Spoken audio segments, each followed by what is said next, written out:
Back when I was a candidate, I had this really crazy case at Bain Company about a deep sea oil company that had this player that was an intermediary in their value chain, and they wanted to know whether this guy should be there or not. It was not the type of case that you could solve using a profitability framework.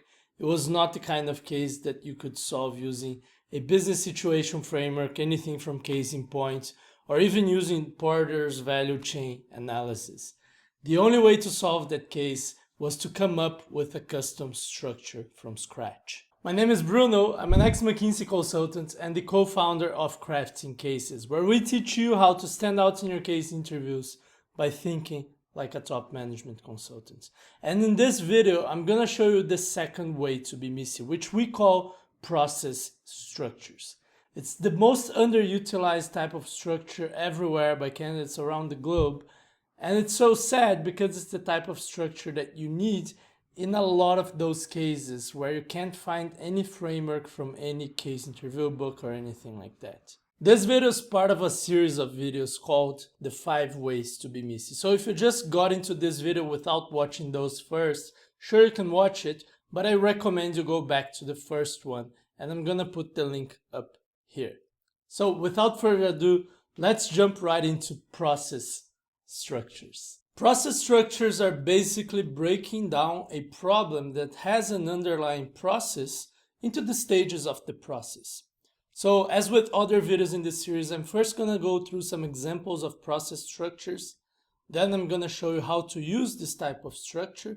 And finally, I'm gonna show you some things you have to be aware about when using those. So let's start with the examples first.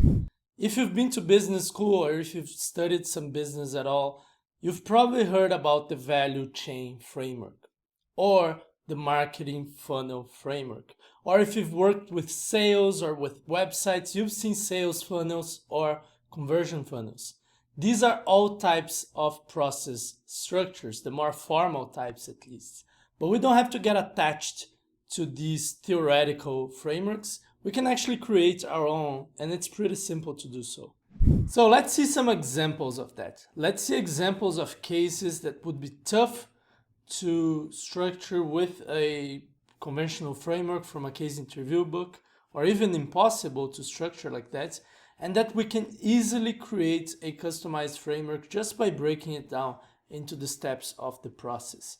So the first case here is, how can a consulting firm reduce its cash collection cycle, which is just a more fancy or sophisticated way to say the time it takes for this firm to receive payments from its clients.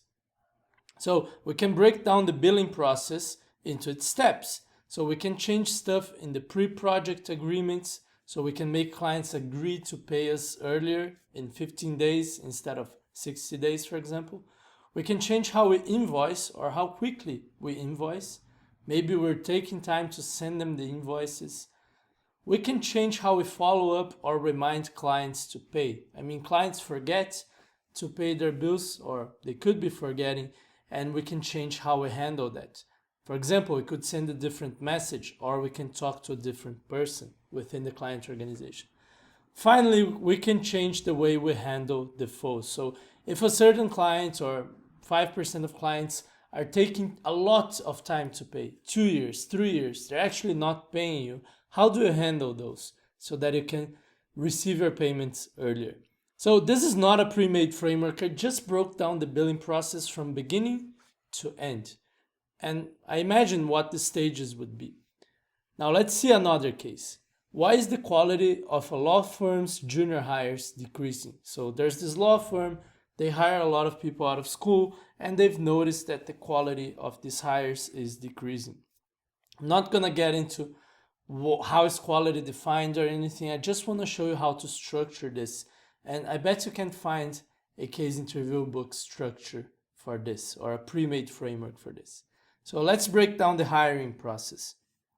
Maybe the quality of the applicants is decreasing.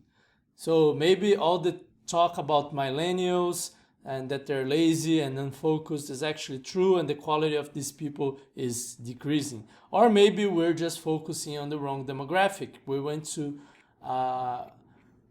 schools that are not as good as the ones we used to be. Or maybe we're doing a poor job selecting the right ones to be interviewed. So the quality of the overall pool of applicants is the same, but we've changed the way we select applicants to interview with us, and now suddenly they're not as good. Or a third hypothesis, or the third step of the process, is that the interviewing process is selecting the wrong candidates. So, this is self-evident. We're just not interviewing well enough, and we're giving yeses to the not so good people and giving no's to the really good ones. Or maybe the best candidates are rejecting us. So there's a last step of the hiring process, which is they say yes to us. Maybe they're saying yes to someone else. Let's see another example of a different case that you couldn't structure with a normal framework. How would you assess how large is the environmental impact of cars in our society? Now, the way I would break down the impact of cars, or how cars impact our environment, would be the raw material impact, the manufacturing and sales impact, and I'm guessing that manufacturing is a lot higher, then the impact of using the car. Eventually you have to maintain the car, so there's an impact there as well, so oil changes and so on. And then there's the impact of disposal.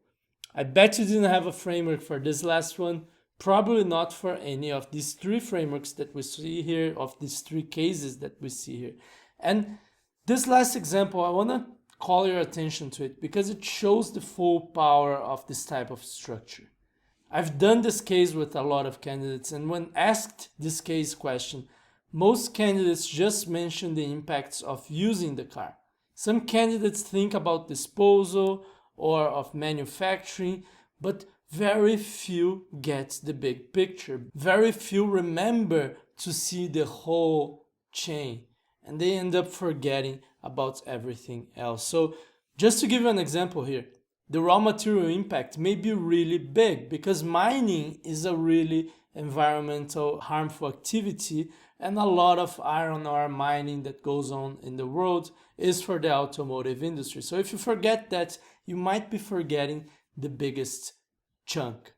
Now, a lot of interviewers love these types of cases because if you give a case like this to a candidate who's been cramming frameworks and just not learning how to think, they freeze instantly because they have no idea what to do. And suddenly they're talking about customers and competition, and then you know that this is probably not a good fit for your firm. But you don't have to use pre-made frameworks to structure your cases when you know process structures, at least when your problem has an underlying process to it, which is the majority of cases that are really tough to structure. So if you get a problem with an underlying process, you just break it down into the stages of the process, and there you have a MECE structure. So because each stage of the process is different from each other, there's no overlaps. So it's mutually exclusive. And because the whole process is considered as collectively exhaustive, there are no gaps.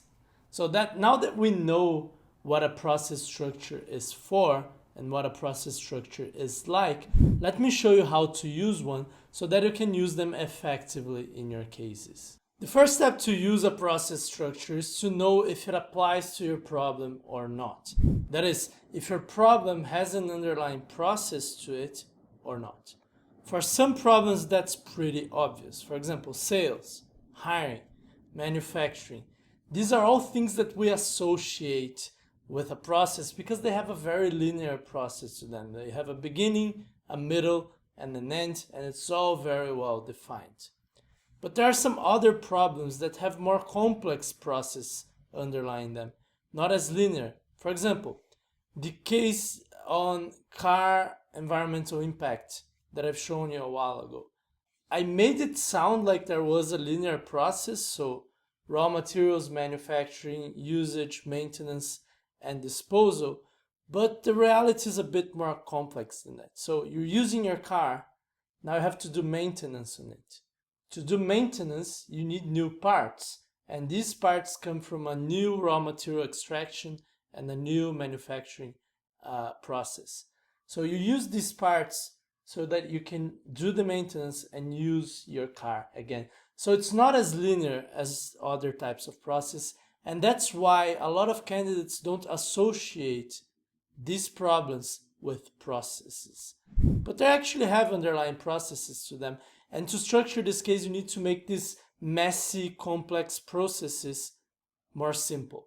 Let me show you another example of me doing that as I would do in a real case interview. To show you how to make a messy process linear, I'm gonna go through a case as I would in an interview day. So suppose you get to your interviewer's room and they say, what are the possible reasons why a telco's customer satisfaction levels have dropped?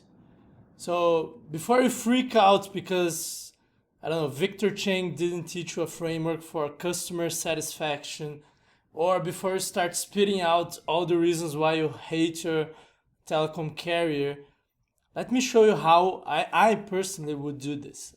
I would tell, well, this is a tough problem to structure. So first, I want to go through how a typical customer interacts with a mobile provider. And I'm not going to go necessarily in order, but I'm going to try to make the journey of a typical customer, because if their customer satisfaction has dropped, it has to do probably with some of these interactions. Now, here's what I would say. Well, first, a typical customer will decide to contract a service. Then they will reach out to contract either in a retail store or through web or through the phone. Then they will sign the contract or buy the SIM card if it's a prepaid plan. Then they will use the service for the first time, and I'm separating the first time here because it's the first impression they get. It's the first interaction with your brand, with your company. Then they will reuse the service several times, and they will use phone, they will use internet, SMS, and any other services you provide. Then they might contact the call center to resolve an issue, any issue that might show up. They might be contacted by a call center offering a deal. Then this customer will get billed. A bill will reach their house or their inbox, and then they're gonna pay it. And if they forget to pay or decide not to pay, they might be contacted by a call center to settle overdue payments. I would actually say this out loud in an interview, probably draw it on paper, and you can think out loud just how a regular customer will interact, even if it's a bit messy, if there's some circularity. Maybe they will be contacted by a call center and change plans. I didn't add this here, but the important thing is you just draw out a regular journey and then you tell the interviewer. And from this customers' interactions that I could think, I think there are 4 main reasons why customer satisfaction has dropped. First, maybe it's the satisfaction on contracting the service. Maybe they're being unhappy as they contract the service, or it's with usage. So maybe they're unhappy with the phone service or internet or whatever. Or maybe it's the satisfaction with the call center when they call to solve something or when they get called. Or maybe it's the satisfaction with billing. And honestly, I didn't put retail in this framework, and I could have, depending on how important I think retail is for the specific brand. I probably should have added it, or I could have just said, well, retail is on contracting, and most telcos just do other interactions via call center. And obviously, I need to add hypothesis to all of this. So just to mention one of them, satisfaction on contracting the service, maybe because it's hard to contract, or the conditions or plans aren't clear, or the conditions or plans aren't desired. For example, there are fines if you break the contract, or it's hard to set up for first usage or anything like that. I'm not going to read the whole framework for you. If you want, just pause this video and take a look. But the idea is that just by knowing the overall anatomy of the interactions, you can simplify a messy, complex problem as a linear process that a typical customer would go through. Now, this does not perfectly match reality, but it helps a lot in your thinking. You can think of 4 reasons why customer satisfaction has dropped, and there's kind of an order on them. Contracting the service certainly comes before usage, certainly comes before billing. The second step when using a process structure is to try to prioritize which part of the process is more important or which parts are more important. And the best way to do that is to quantify. So say you're trying to assess the environmental impact of cars in society, and you have 5 steps, 5 stages of the process where a car might impact the environment. Now, before moving on, I want to prioritize that. I know manufacturing is probably more impactful than sales. I don't know which one is the biggest one. And to understand that, I will try to quantify as much as possible. So a process structure usually allows you to quantify. You can see what percentage of customers are unhappy with each stage of a telco's customer journey or interaction. You can see how much impact does a car bring to the environment at each stage of the process. You can quantify all sorts of stuff, and you want to take advantage of that because as a consultant, you always want to prioritize and you always want to quantify in order to prioritize and for other things as well. And because the process structure allows you to do that, why not take advantage of that, right? So that's the second step in using a process structure. Try to quantify each step of the process to actually see which ones are important and which ones are not. A third important element in using process structures, and this is actually more a tip than a step, is to draw out your process on paper. Just like I did with the telco example, but regardless of if it's a simple process or a more complex process that you need to simplify, you can actually draw it on paper. It makes it easier for you to think. It makes it easier for your interviewer to understand what you're saying. And if you forget any part of the process or anything, they can just point out and say, well, isn't there something missing here? And then you can think for yourself and recover. So it's actually really useful to draw out the process. It's something consultants do with clients, and so it's something you should do in your interviews. So now you're using your process structures following the how-tos that I've mentioned. So you know that your problem is actually a problem that can be structured with a process. You've drawn out your process, asked your interviewer if that's correct, or how is the process like. You've quantified so you can prioritize. Now there's a few things that you need to have in mind when you're using this type of structure. The first thing you need to have in mind is that the root cause of your problem might not be in the process. So say your client comes to you and they tell you that they have a hiring problem. Because hiring has an underlying process, you can structure that problem as a process. So you go into the hiring process to see what's going on.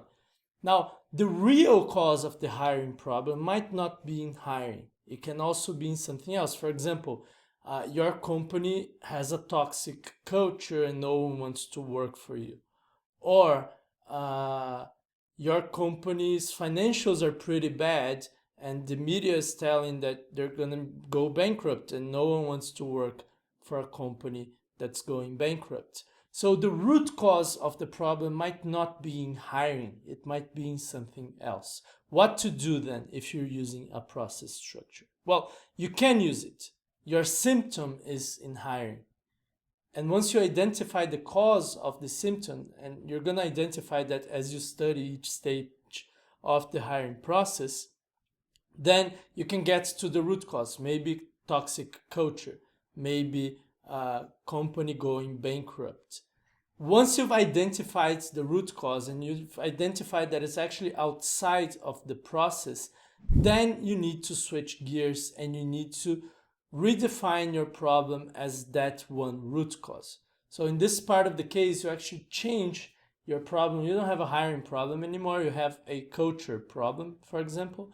And now you create a framework to fix the company's culture, which might be a process type of a structure. In this case, it's not, or might not be. So if it's culture, it's probably going to be a conceptual framework.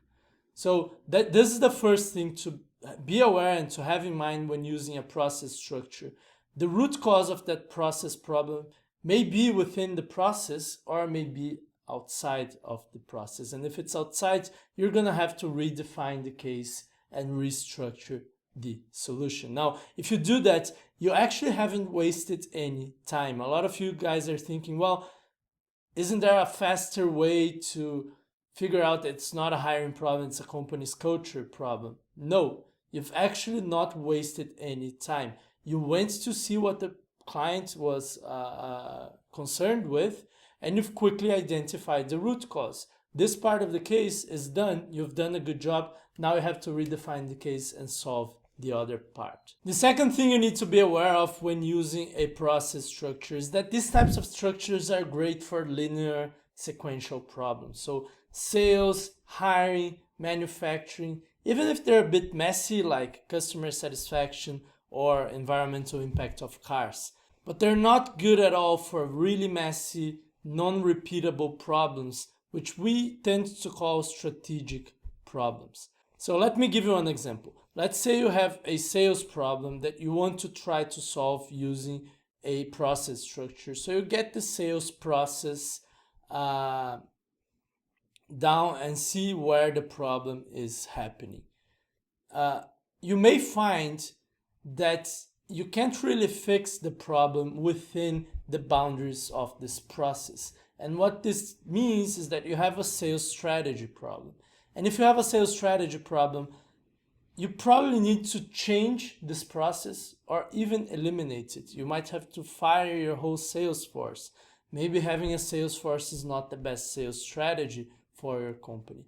So what this whole thing means is if you have a strategic problem, don't try to solve it within the boundaries of the current process. You may need to change the process. You may need to eliminate the process. And the best way to find out how to solve this strategic problem is to use a conceptual framework. Now, I'm not saying that every strategic problem should be solved with a conceptual framework, but most times it's the best solution. So you can still use the process structure to find out that you have a strategy problem, but once you find that out, you have to switch gears and change the structure you're using to solve your problem with. So this is how you use process structures, which is our second way to be MECE. And in the next video, I'm gonna show you the third way to be MECE, conceptual frameworks. Now, these are the hardest types of structures to use, and they're the hardest ones to assure you're being MECE.